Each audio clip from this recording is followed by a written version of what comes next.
Hey there, internal explorers. How you guys doing? Hope you're doing well. I'm going to be covering today in this lecture my workshop that I typically do for my book, Energy Vampires. If you have it, excellent. If you don't, that's okay. And so we're going to be going through and figuring out how to take care of yourself in so many different ways. We're going to talk about the energy vampires, what kind that are out there, and also the concept of three, and then identifying what your energy vampires are in your life, as well as going through your islands of stability. So this is from my book, Energy Vampires: How to Manage Stress and Negative Thinking in Your Personal and Professional Life. So this is going to be kind of an overview of what is in the book. So we will hopefully get a lot out of this. So our learning objectives for this workshop, or just say lecture, is going to be to to really see if you value your time and energy, because it's all interconnected with your energy that negative vampires people in your life will try to drain you of. And then I want to also to realize or help you to realize that you're both a student and a teacher of life. You teach people how to treat you, and we'll talk a little bit about that. Then you have a freedom of choice. Are you your worst enemy or your best friend? Sometimes you can be your own energy vampire by the way that you think, the negativity. And then the main things from my book is the concept of three, and recognizing your energy vampires in and around you, and then what to do with it, and then your islands of stability to be able to take care of yourself. Do you really value your time, your energy, and especially yourself? Because I always ask people to, are you important enough to take care of yourself? And there's a lot of people who, especially mothers, or have a tendency to not take care of themselves. They're too busy taking care of other people. But you have to be able to take care of yourself. You have to include yourself in the ones that you take care of. My mother-in-law came up, with a great saying: "To the best caregivers are the ones who take care of themselves." And so, a lot of you who are nurses, who are going into the nursing field, or just taking care of a loved one, or it's a part of your job of first responders, you got to be able to include yourself in the ones that you take care of. It's not selfish to do that. So keep that in mind as we go through this. Another thing to keep in mind is that we're all interconnected. What I like to describe whenever somebody comes into the room, and you notice that the energy level usually is either up, and it's like, oh yeah, it's something about them that you pick up on that energy. Or if somebody's in a bad mood or a bad attitude, they come in and you say like, oh wow, why does that feel kind of weird? That's typically we're picking up on other people's energy on where they're at. So we're all interconnected in that way. Also, taking stock of your energy investments. In other words, let's say that I wanted to buy some stock, and let's say I buy AMC or buy another type of stock. My hope is that I get a return on that investment. Okay, same thing with your energy. Are you going to get a return on that investment, or are you wasting energy? So if you're in a relationship basically that you're not really 50-50 in, and you're not getting something not necessarily out of it, because that's not the reason why to be in it. Yeah, but you want to make sure that you have that equal amount of give and take from another person, because there are some people who are in relationships that are just, they're sucking them dry. They're always negative. They're always bringing them down, or always on the complaining or things like that. We'll see some of these examples coming up here. So what do you think about when you hear the word energy vampires? What's the first thing that comes into mind? In my TEDx talk, I said, is it Buffy the Vampire? Is it Dracula? Is that the first thing you think about when you think about a vampire? Well, again, typically vampires are night crawling, people who, or not people, but they're dead, but they're sucking your blood, they're sucking you dry. Energy vampires will do the same thing. They'll basically suck your energy dry. The reason I came up with this was as being in my training as a psychotherapist, we would have people who came in and patients, or at least when they first came in, you had to do an intake and such, and you find out the background and stuff. But there are some that came in, and it was like just the hour that you're with them, they leave, and you're like, oh, God, I'm tired. What's the deal here? Why am I so exhausted? And that is a type of energy vampire. And I'm sure you probably have people like that too, or in your family, or in your friends, or whoever you're around at work. And it's just something that, they may not know it themselves, but at the same time, it's one of these things like, oh, God, this is rough. I feel so drained. So those were the energy vampires when working with someone with a mental disorder or someone or working as a therapist with them. So a friend of mine came up with these different diagnostic criteria, so to speak, for what is an energy vampire. So let's go through these and see if you recognize either yourself or somebody in your life that has this type of behavior or attitude if you're in relationships. So we kind of said if you have 5 or more of these, then you're considered a mental, or you're considered energy vampire. But again, it was kind of playing around with the DSM kind of format. So first one is constant need of attention and neediness that seems endless. They're always wanting something. My wife said that many times, and this is from my mother-in-law too, very wise. She said there, a lot of times people just come around only when they want something. Do you know somebody like that? And are you like that? That's one thing to keep in mind. Someone who is constantly complaining about the same thing over and over and over and doing nothing about it. There are a lot of people like that who complain, and still they do nothing. Even when he asks them, so what are you going to do about it? They're like, well, I don't know. I'm just going to complain. It's like they're addicted to complaining. It's these type of people who love to hear themselves complain. If there isn't anything to complain about, they'll find something to complain about. It's those type of people. Chronic feelings of emptiness is another way of looking at, or one of the characteristics of someone who's an energy vampire. You also have someone who loves conflict. They'll create conflict or see conflict where there isn't any. These are the type of people who will, cause chaos, and they'll go there and there's like a conflict. Oh, you don't like me. How come? What's going on? When really nothing's going on. So they're more willing. They love that. Even if somebody else is arguing amongst themselves, they're set back and they're like, yeah, they get something out of that conflict. And I wonder if I was just thinking about that. I wonder if the people who like to watch the news, you know how I am about the news, mainstream media, always negative.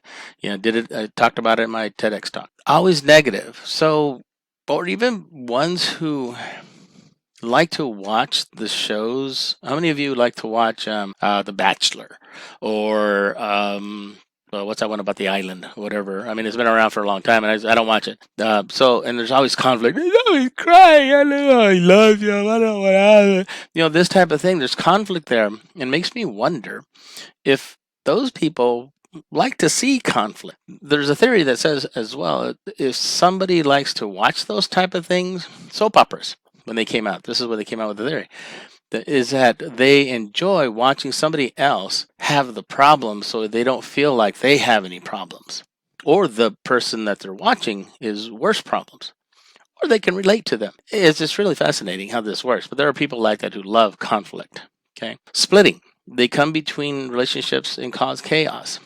These are the type of people, kind of borderline personality, where they'll go to one person and say, hey, you know what, I like you, but did you hear what she was saying about you? Okay, then they'll go to that other person, hey, I like you, but did you hear what that other person was talking about you? So they'll cause conflict between different types of people. And they'll kind of watch it happen, but they'll kind of separate them. It's kind of a borderline type of personality. These are control freaks. Oh, I love control freaks. Always asking where you are. Who are you with? Who's on the phone with you? There all these things that they try. If you ever are dating someone or with someone who is always constantly asking you who are you with, or is a control freak, run. Don't walk. Run away from there, because these type of people are not going to change. They need control. They're fearful, and they're so insecure that they will do, and that'll suck you dry. You have no freedom because they have that. They're connected with fear, their own fear of losing you, so they're going to hold on tight. So these are the ones that you got to definitely stay away from. Then you also have the drama queens.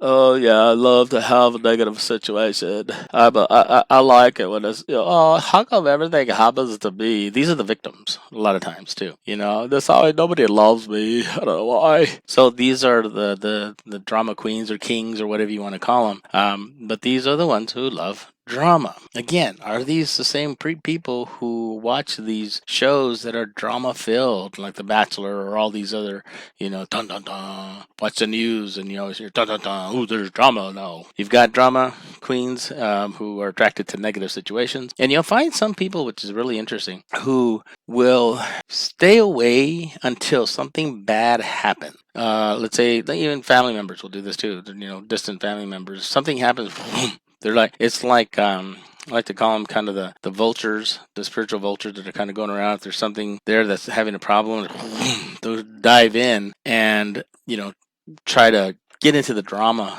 of it all. Some people are attracted to that. I don't want to be around people who are like that. So that's another way of looking at it. Another type of description of an energy vampire would be living in fear of not being wanted or accepted for who they really are. So they force themselves to jump from one relationship to another. Okay. These people here are trying to find their identity in somebody else. These are the type of people who will be in a relationship for a little bit. And then it gets, going along, also they break up.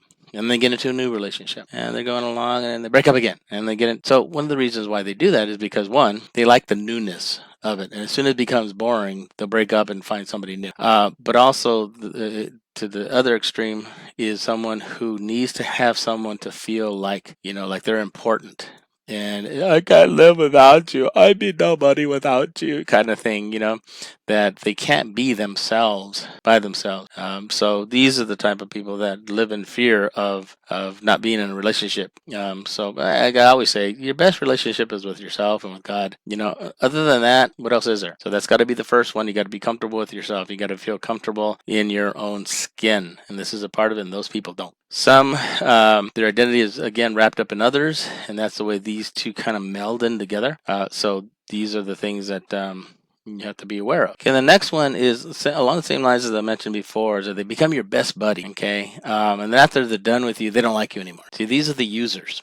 There are a lot of people who are energy vampires who are users. They will use you if you allow. We've all had a situation where we've allowed people to use it. We've learned from it, and then, we move on and don't let it happen again. But there are some who will use you until they don't need you anymore, and then they get rid of you. These type of things. It's kind of a love-hate relationship. So they're your best buddy until they don't need you. So you've got that type of person, too, who could be considered an energy vampire. So the next thing I want to talk about is I want to talk about how you are a student and a teacher of life. What I mean by this is that in life, you're going to be learning. Okay, we all learn by behavior and interaction. Hopefully some learn more and quickly than others. Sometimes some people don't. So what you're looking at here is you're looking at being able to learn as quickly as you possibly can. I would say there's three types of people. There's the dumb person, the smart person, and the wise person. The dumb person makes a mistake and then keeps making the mistake. And then keeps making the mistake. Never learns from it. Second person makes a mistake, learns from it, and then doesn't do it. The wise person watches the other two and doesn't do the mistake whatsoever.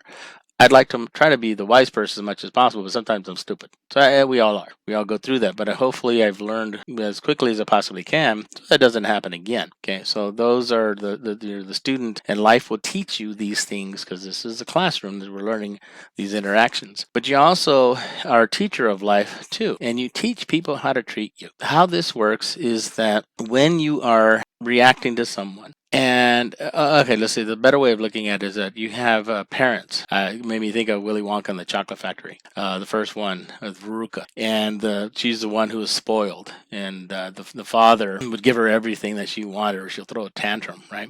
Okay, so what did the Oompa Loompa say? They said, "Don't blame the child, blame the parent, because the parent is allowing that to happen," and so that's why they're teaching them how to treat them. So if ever you're in a relationship too, and how can they treat me really bad? Well, kind of in a sense, you're kind of letting it until you stand up to it and say, enough is enough. I love myself enough to say bye-bye, or let's change this. It's not working out the way that we're interacting. So you have those choices. So you are both a student and a teacher of life. So be aware of that. So as I said before, you have to see every situation as an opportunity. They're teachable moments. There was a movie that I loved, which was Evan Almighty. And it has Steve Carell and Morgan Freeman. And Morgan Freeman played God. And there was a part there where the wife of Steve Carell left with the kids, and the waiter came over to her and said, "Don't I know you?" And she basically was explaining what was happening and why she had to leave because so much, he was turning into Noah. And Morgan Freeman asked him, he was God, but she didn't know that. He goes, when you pray for, patience, what do you get? You don't get patience, you get opportunity. If you pray for a close family, what do you get?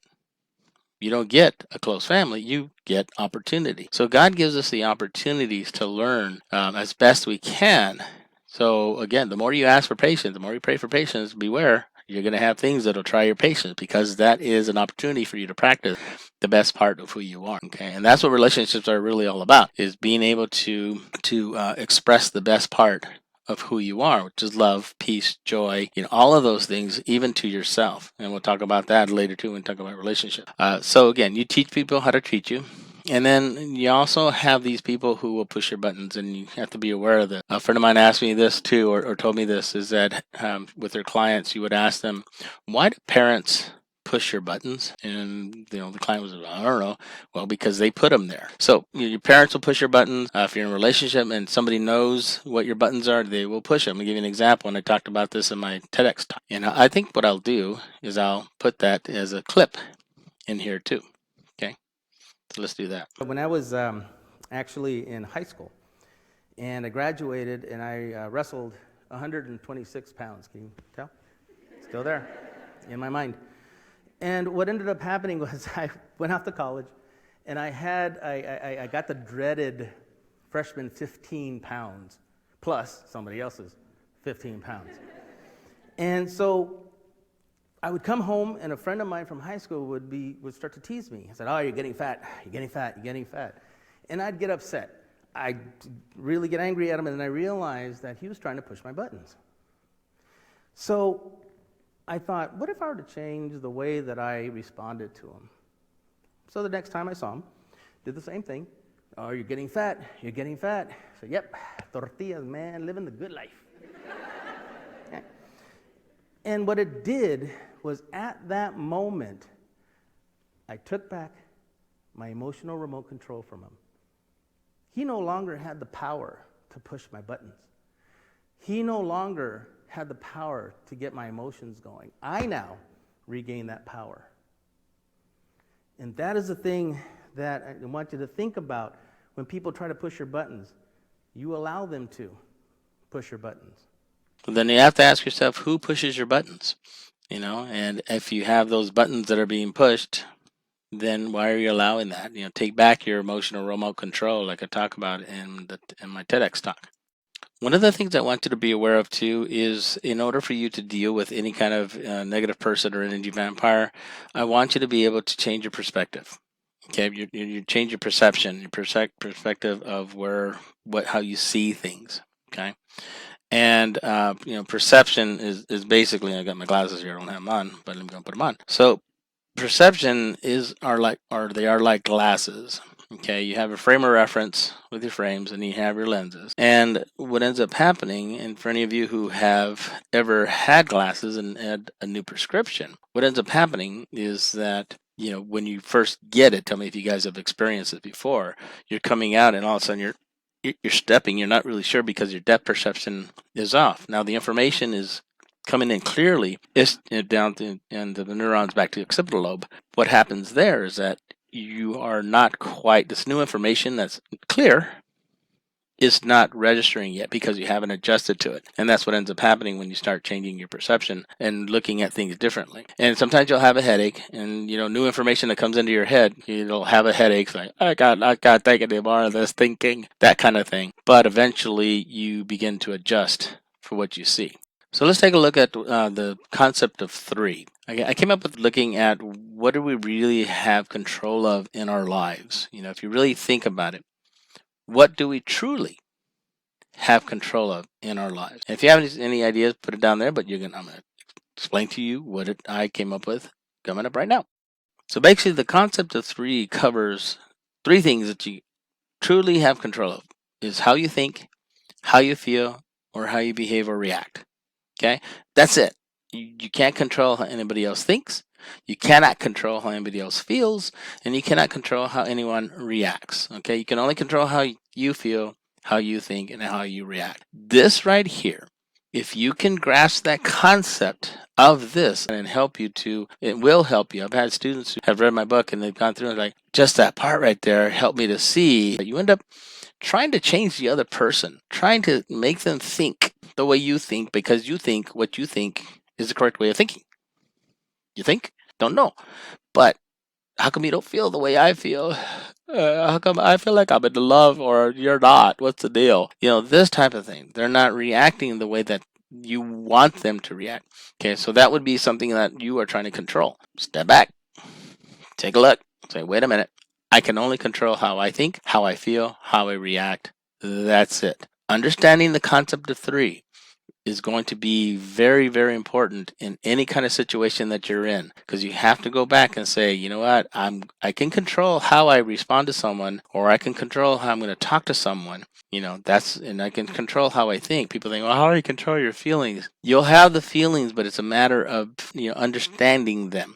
For example, if you think of somebody who's angry, anger is a surface feeling. What they're really feeling underneath is either sad, fear, or hurt, or a mixture of those. For example, your parents when you were younger, you went out, you're a teenager, and you didn't call them, you came home late, they were angry at you, right? Okay, so what are they really feeling? They're really feeling scared. Maybe crashed or died or whatever, or kidnapped, whatever. Okay, fear is one of the biggest ones. Okay, hurt because you didn't let them know, or there was an agreement and you didn't, contact them. Sad, probably not as much, but more of those too. And those are the real feelings. And once you deal with those real feelings underneath, the anger, then you're able to figure out what's going on. Okay, so if somebody's angry at you, step back, like I said, become the observer, and then ask yourself, well, they're angry at me. What's really going on inside of them? Okay, there's a lot of hurt. Then you look at yourself and like, you know what? You got to be honest with yourself. Yeah, I guess I did. I did do something that hurts you, and then you own up to it, and then you be honest with it, and then you come across. So yeah, and it's hard because our ego is going to say, I'm not going to say anything because until they tell me, that they're wrong. The ego will start to kick into there. So you got to be very careful of that. So again, concept of three. You can only control how you think, how you feel, and how you react. That's it. Can't control anybody else think, feels, or react. If you try to, you are going to build resentment in that person. Okay? Now, when my kids and I were in Taekwondo years ago, we had an instructor come in who was an older gentleman that was part of Bruce Lee. If those of you remember Bruce Lee, one of the greatest kung fu fighters, and he created Jeet Kune Do. And as this instructor was teaching us about his philosophy and his way of battling or sparring, he said something interesting that kind of caught my attention. He said one of the key things that Bruce Lee would say was that, you react and then you reset. You react and then you reset. That's why he was so quick, and he would be reset as soon as possible. And I thought, well, that's interesting, because if you are in a situation where somebody says something to you, you react. If you don't reset right away, then you're going to still be angry. It's hard sometimes to reset. But he said the quicker you reset, then you're able to deal with anything else that comes from any other angle. Okay? So remember this too. When things are happening in your life and then, you end up reacting one way, step back, reset, breathe, and then you're able to handle anything else that comes your direction. So I hope that kind of makes sense with being able to handle any kind of negativity that comes your direction. This is another one that I like talking about too, is opportunities in life. There are always opportunities in life to learn something new. And what the description I like to use is how are oysters or pearls made? Okay, inside an oyster. Well, basically, a little piece of sand gets inside the oyster, and in order for it to, because it irritates it, so it starts covering it up. And as the irritation, it still keeps covering it up, and it creates, a pearl. So think of it this way: every opportunity that you're in, be it good, be it bad, be it struggling, anything that negative people around you, there's an opportunity for you to learn from that. In other words, there's a pearl, hence a pearl of wisdom, that can be found. But sometimes you have to go through the sliminess of the oyster in order to get that pearl and learn from it. So there's pearls of wisdom that are out there in every situation that you are, and that's a part of being a student of life and learning from that situation. Which leads me to thank those who you dislike the most, for they teach you the most about yourself. I believe it was Alfred Adler that said this, and most people don't like this saying because it reminds them, for example, if you have a conflict with, your mom or your dad, and you're always butting heads, most likely you are a lot like them. And what ends up happening is, people are like, no, I'm not like them, no, whatsoever, no. But really you are. That's why you're butting heads. There's so much alike. And if you have a parent, if you're a parent, and you have a kid that reminds you of you when you were younger, and you did things that you don't want them to do, there's gonna be some angst there too as well. So the way to deal with that is to really take a look at yourself. Again, step back, take a look at yourself, and then evaluate, am I like this? Am I truly, honestly like this? If I'm stubborn, I need to deal with that stubbornness inside of me. Once you deal with that stubbornness inside of you, then you won't have the conflict. So basically what ends up happening is you are angry at someone, or you're butting heads because you're either afraid of being like them or becoming like them, or you are like them. So those are the type of things that you have to process inside your head to deal with these negativity that would come out. Again, thank those who you dislike the most, for they teach you the most about yourself as a reflection. Go. Another thing to think about is, are you your own best friend, or are you your worst enemy? Are you critical of yourself, or are you forgiving of yourself? My mom told me years ago when I was, in high school, and says, you are your own best friend. You have to be. If you're not, and you're constantly putting yourself down, that is not good. Because you have to be, now, yeah, there's times that, my brain will start, these things will start popping up into my head. Oh, I should have done this, should have done that. Oh, darn it. Why did I do that? I should have done that. Then I remind myself, as I remind students, don't should have all over yourself. Okay, because some people will should have all over themselves and relive it over and over and over and over. Remember those people who complain and complain and complain and never do anything about it? They live it over and over. Those, again, can be a negative energy vampire. So you can become your own negative energy vampire because of that. So you have to be aware of it. But we have that freedom to choose. We can choose either one, the way that we want to, look at it. I choose as best I can, because I'm not perfect. Far from it. I try to do the best I can understanding myself. And if I can understand myself and learn from it, and it's hard sometimes because the ego does pop up. I'm stubborn. I understand that, and I'm seeing that, but I'm asking God to help me out with that. So these are the type of things that you really have to start taking a look at yourself and seeing, am I being a negative energy vampire to myself by the way that I think? And then you have to keep, asking yourself, where did that thought come from? So the first step was to practice and memorize the concept of three, that you can only control how you think, how you feel, how you react. That's it. The second step is to start recognizing the energy vampires, the negative ones around you. Okay. I'm going to go through an exercise that's going to help you to go through and actually identify the different people who are negative. So you take out a piece of paper. If you have the book, there's one in there, but I think a bigger piece of paper would be better for you to do. And we'll go through that exercise, and I'll walk you through it so that you can see who are the positive people in your life, who are the negative people in your life, and we'll be able to see what do we do with that once we find that out. So once you have that piece of paper, I want you to draw a circle like this, okay, with you in the middle. You and your source, it's me and God, or just, you. This is the time where, yes, the world does revolve around you. And you can see it as that because this is what the exercise is all about. The way I like to describe this is that if you are a planet, okay, Earth, okay, we got the moon that travels around us too, is in our orbit. And if the moon is full, it has an effect on the oceans and such, and so you do have gravity that connects us to those objects that are out there, right? And then the further out you go, the less the gravity pull is.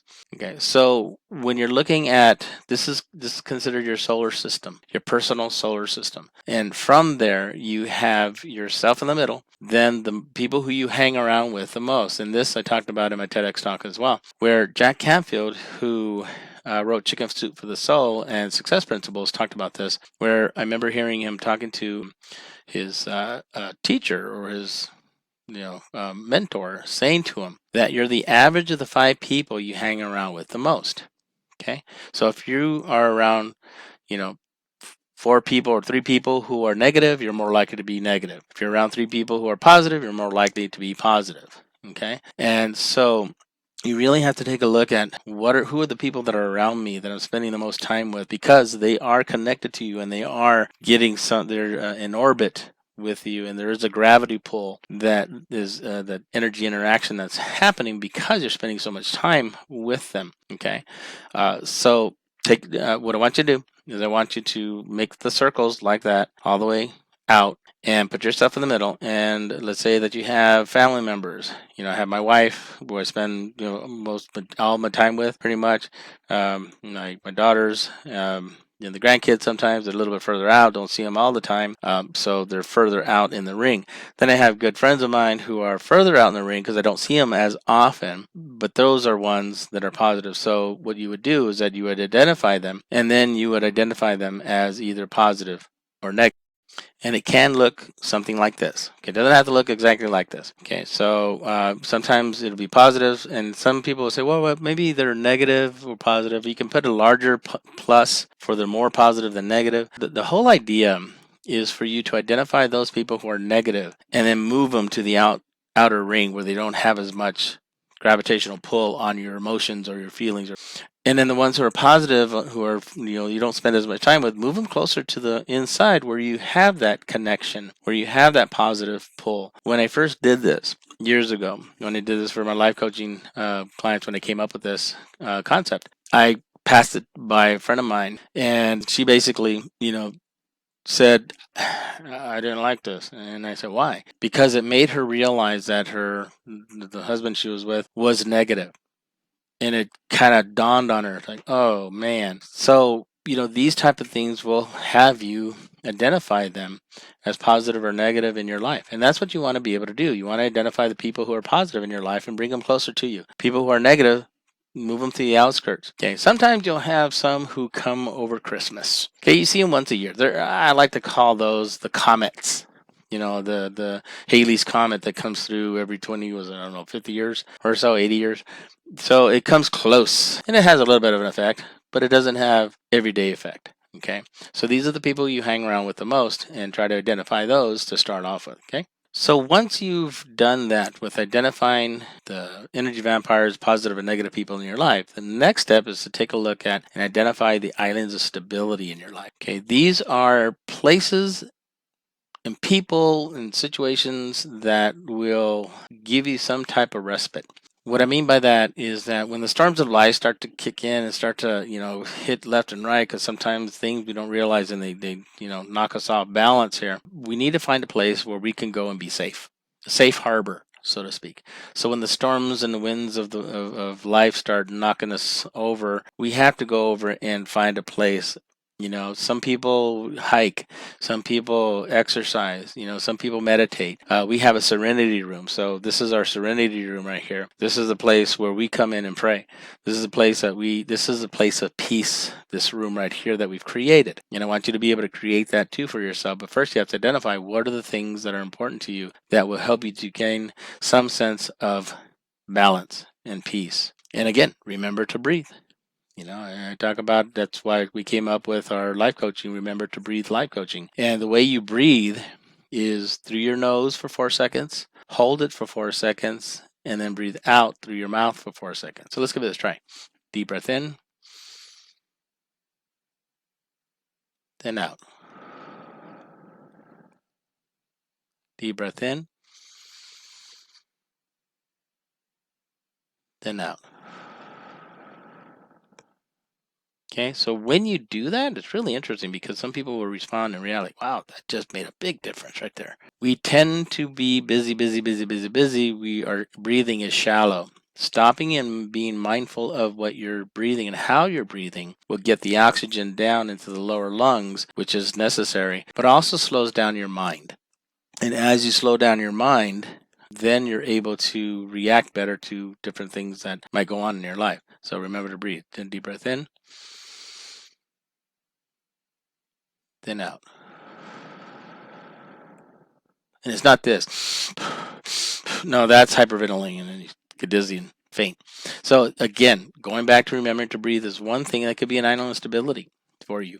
Creating your own little room that's just for you so you can take your own little time out. It doesn't have to be a room. It could just be a chair. I've had students who have just had this one chair and they told the kids, you know what, when I'm on this chair, I am not to be bothered. This is my time. So find those things for you that will help you to find some recuperating balance. So to finish this off, a couple things to remember. Remember, you can only control how you think, how you feel, and how you react. You can't control anybody else thinks, feels, or behaves. I like ending it with one of my favorite quotes that I came up with. I don't, I'm giving the credit to God because I can't find it anywhere on, but it's in my book, Manage Vampires book. But no one can die your death, so don't let them live your life. And too many times we go through life trying to please other people, and that in itself is an energy vampire for yourself. You're trying to please people, and that will never be completely pleased. So really, you have to take a look. Where do you fit for yourself and taking care of yourself? Because your identity doesn't depend on what other people think of you. That's extremely important. It doesn't depend on what other people think of you. If you believe that, then you're not living this this saying of no one can die your death, so then don't let them live your life. Because as you start to try to figure out how do I fit in, how can I make them happy, you're not living your life the way that God had intended. And I try to keep reminding myself of that over and over again. So remember, no one can die your death, so don't let them live your life. Thank you. And if you have any questions, please comment on the bottom. This is a discussion, so we'll see how this works and tell me if you like it. All right. Thanks. Bye.